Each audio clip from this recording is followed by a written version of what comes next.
Did she just spill her drink? How embarrassing. Poor Richard. The champagne glass shattered against the marble floor, and every head in the ballroom turned to stare at the black woman in the plain dress standing next to Richard Blackwell, the richest man in New York City. Did she just spill her drink? Someone whispered loud enough for half the room to hear. How embarrassing. Poor Richard. But Florence didn't pick up the glass.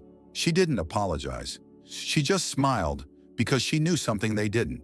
Something that would change everything in exactly 14 minutes. 3 months earlier, Richard Blackwell had done the unthinkable. He married a woman no one had ever heard of. No social media presence, no family connections, no designer clothes. Just Florence, a quiet woman who worked at a bookstore in Brooklyn and wore the same black flats every single day. The news exploded across every gossip site and business magazine. How could a billionaire marry someone so ordinary? If you're watching this story unfold and want to see where it goes, hit that subscribe button right now. Drop a like and comment where you're watching from, because this story gets wild. Trust me, you don't want to miss what happens next. The wedding had been small, too small for someone of Richard's status. His mother hadn't come. His business partners sent gifts but made excuses. And the media had a field day, calling Florence everything from a gold digger to a charity case. One headline read, "Billionaire's midlife crisis, Richard Blackwell marries nobody." But Richard didn't care what they said. He had fallen in love with Florence the moment she corrected his French pronunciation in her bookstore. He had walked in looking for a rare book, and she had handed it to him while speaking perfect French, then perfect Italian, then flawless German. He had never met anyone like her. "Why do you work here?" he had asked that first day. "Because I like books," she said simply, "and I like people who read them." He came back every week, then every day, and eventually he asked her to dinner. She said yes, but only if he promised not to talk about money. He agreed. And for the first time in his life, Richard Blackwell had a conversation that didn't revolve around stocks, deals, or power. They talked about poetry, about history, about the small moments that make life worth living. 6 months later, he proposed. She said yes, and the world lost its mind. Now, 3 months into their marriage, Florence stood in the Grand Imperial Ballroom for the annual Blackwell Foundation Gala. It was the biggest event of the year. Politicians, celebrities, old money families, everyone who mattered was there, and they were all staring at her. "Is that what she's wearing?" A woman in diamonds whispered to her friend. "I wouldn't be caught dead in that." Florence's dress was simple, black, elegant but not flashy. No jewelry except her wedding ring. She looked beautiful, but she didn't look like she belonged. At least that's what they thought. Richard squeezed her hand. "You okay?" "I'm fine," Florence said, but her heart was pounding. She had known this night would be hard. Richard had warned her. His world was cruel. His people were sharks. But she had agreed to come anyway, because she loved him, and because she had a plan. The evening started with cocktails. Florence stood next to Richard as person after person came to greet him. They shook his hand, they kissed his cheek, and they looked at Florence like she was a stain on his expensive suit. "Richard, darling," a tall woman with red lips and cold eyes purred. Her name was Victoria Lane, old money, older attitude. "I didn't know you were bringing a guest." "This is my wife, Florence," Richard said firmly. Victoria's smile didn't reach her eyes. "Oh, of course, how lovely." She looked Florence up and down. "You must be so proud, dear, landing a man like Richard. It's like winning the lottery, isn't it?" Florence smiled politely. "Something like that." Victoria laughed, a sharp sound like breaking glass. "Well, enjoy it while it lasts." She walked away, her heels clicking on the marble like gunshots. Richard's jaw tightened. "I'm sorry." "Don't be," Florence said. "I expected this." But it got worse. At dinner, Florence was seated at the main table, right next to Richard. Across from them sat Gregory Hamilton, a real estate tycoon, and his wife, Barbara. Next to them was Senator Paul Davis and his assistant. All power, all money, all judgment.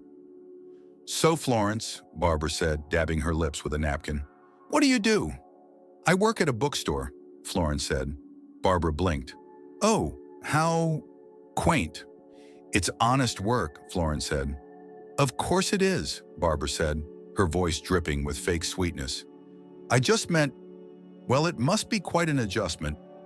Going from that to all of this."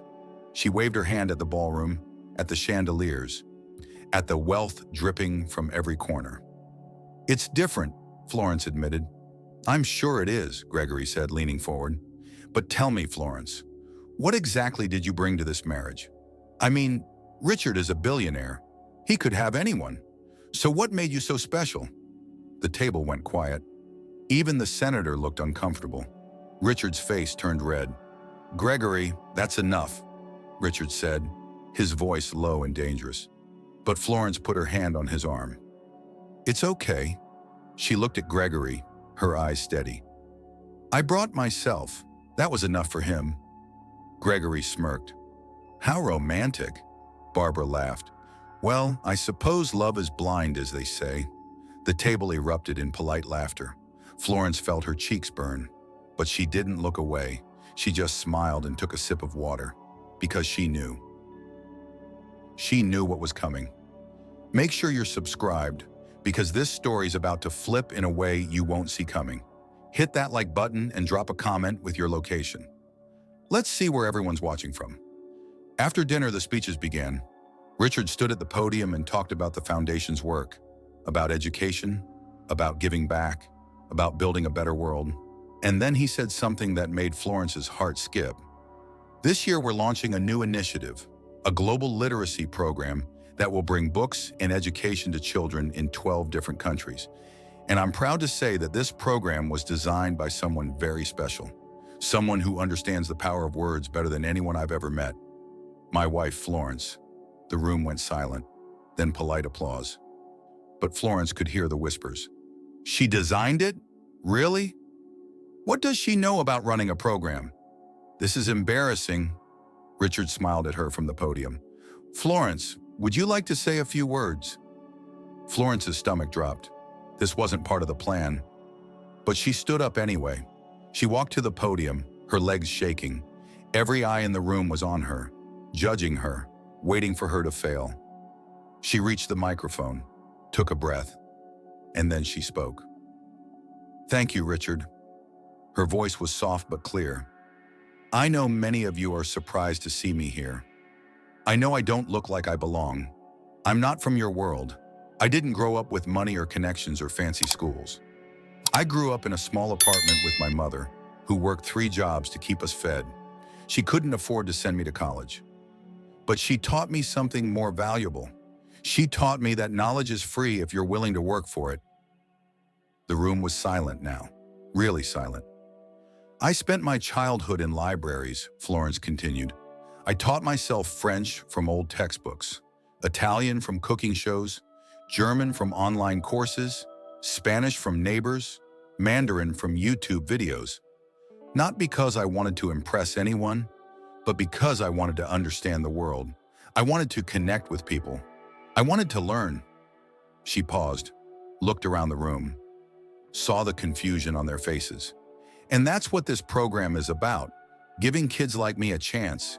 Kids who don't have money or connections, kids who just need a book and a dream." The applause was louder this time, but Florence wasn't done. "I know some of you think I married Richard for his money, that I'm some kind of gold digger. And honestly, I don't care what you think, because I know the truth. I know who I am, and I know what I bring to this marriage. Not money, not status, but love, respect, and a partnership built on something real." She stepped away from the microphone. The room erupted in applause. Not polite applause, real applause. And as she walked back to her seat, she saw the shock on their faces, the shame, the realization that they had underestimated her. But the night wasn't over. After the speeches, the gala moved into the networking hour.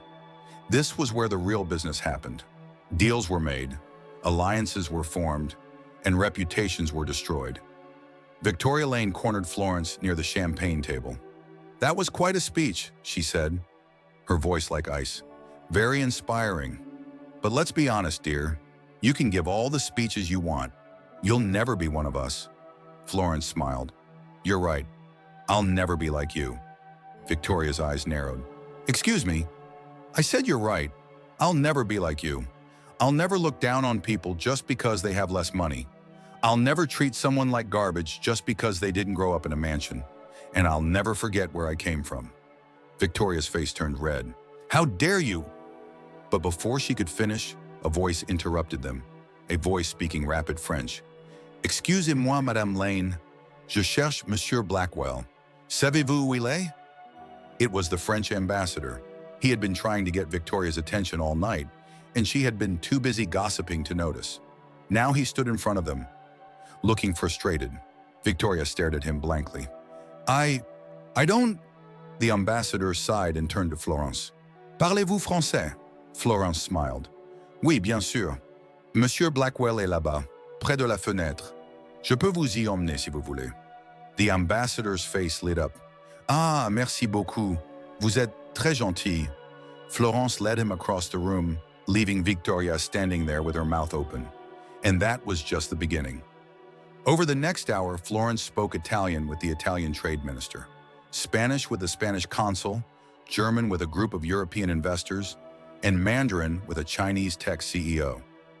Every single time the room got quieter, people stopped talking and started watching, because they couldn't believe what they were seeing. This woman, this poor, nobody woman from Brooklyn.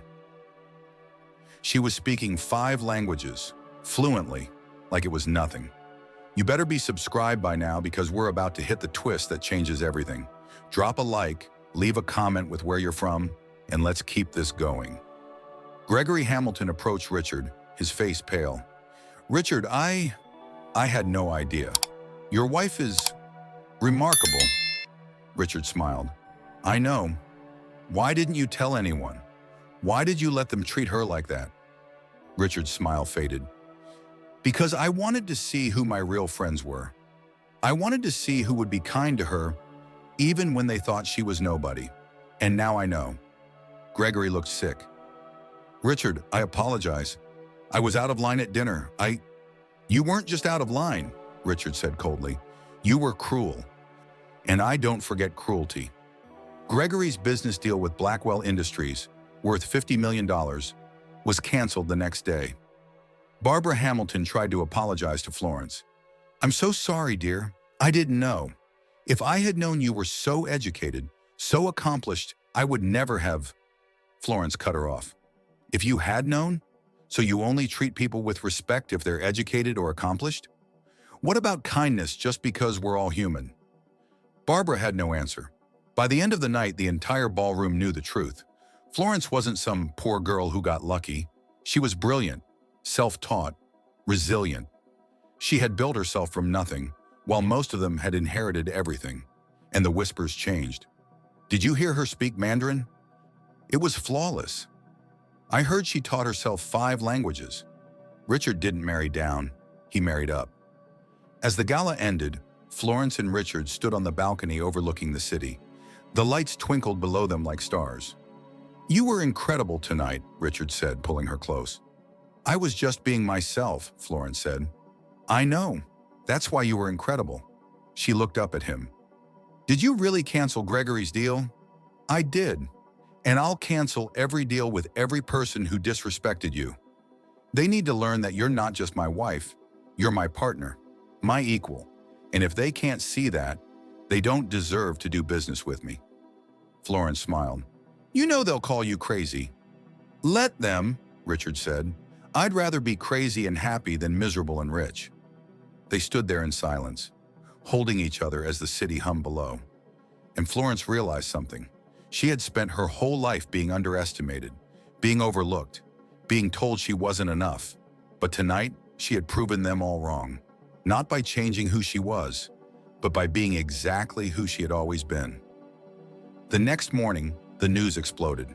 Every gossip site, every business magazine, every social media platform was talking about Florence Blackwell, the billionaire's wife who spoke 5 languages, the woman who had humiliated New York's elite without raising her voice. One headline read, "The Quiet Power of Florence Blackwell: How a Bookstore Worker Became the Most Talked About Woman in New York." Another said, "Richard Blackwell's Secret Weapon: Meet the Genius Behind His New Global Initiative." And Florence's favorite, "Underestimated, Florence Blackwell proves that class has nothing to do with money." But the best part came 3 days later. Florence received a letter. It was from a young girl in Brooklyn. Her name was Lisa, and she was 12 years old. The letter said, "Dear Mrs. Blackwell, I saw you on the news. I saw how those rich people treated you, and I saw how you didn't let them break you. I'm like you. I'm poor. I live in a tiny apartment with my mom, and people at school make fun of me because I don't have nice clothes. But after seeing you, I realized something. It doesn't matter what they think. I'm going to learn. I'm going to work hard. And one day I'm going to prove them all wrong, just like you did. Thank you for showing me that it's possible. Love, Lisa." Florence cried when she read it, and she wrote back immediately. "Dear Lisa, you don't need to prove anyone wrong. You just need to prove yourself right. Keep learning, keep growing, keep being kind. And one day you'll look back and realize that the people who made fun of you don't matter, because you were always enough, just as you are. And if you ever need a book, come visit me at the store. I'll make sure you get one. Love, Florence." 6 months later, Florence launched the Global Literacy Program. It brought books to over 2 million children in 12 countries. And every single book had a dedication inside. For the dreamers, for the learners, for the ones who refuse to be small. Keep growing. Richard's mother finally reached out. She called Florence and apologized for missing the wedding. "I was wrong about you," she said. "I thought you weren't good enough for my son. But the truth is, he's the lucky one." Florence forgave her, because holding on to anger only hurts the person carrying it. Victoria Lane lost her position on the board of 3 different charities after her behavior at the gala went viral. She tried to apologize to Florence, but Florence never responded. Some people don't deserve your energy. And Gregory Hamilton? He lost more than a business deal. He lost his reputation, because word spread that he had insulted Florence Blackwell. And in New York, that was a career-ending mistake. But Florence didn't celebrate their downfall. She didn't gloat or brag. She just kept working, kept building, kept helping kids like Lisa, who needed someone to believe in them. 1 year after the gala, Richard and Florence sat in their library at home. It was their favorite room.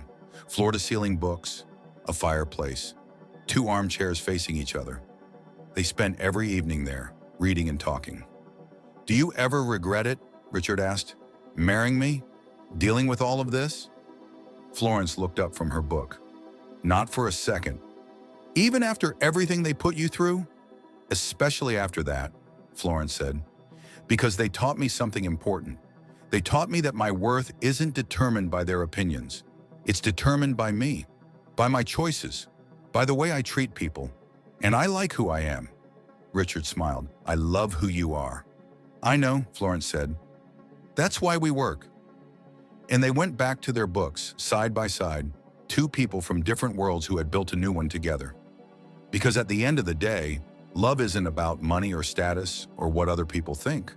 It's about finding someone who sees you, really sees you, and chooses you anyway. Florence had been underestimated her entire life, but she never underestimated herself. And that made all the difference. If this story moved you, hit that subscribe button one more time. Leave a like and comment where you're watching from, because stories like this remind us that we're all capable of more than the world expects. You don't need permission to be great, you just need courage. And Florence had that in abundance. The world will always try to put you in a box, to tell you who you are and who you can be. But you get to decide. You get to write your own story. And if they laugh at you along the way, let them. Because one day they'll realize they underestimated the wrong person. Florence Blackwell started as a girl in Brooklyn who loved books, and she became a woman who changed the world, not by becoming someone else, but by refusing to be anything less than herself. And that's the most powerful thing any of us can do. Thank you for watching. See you in the next video.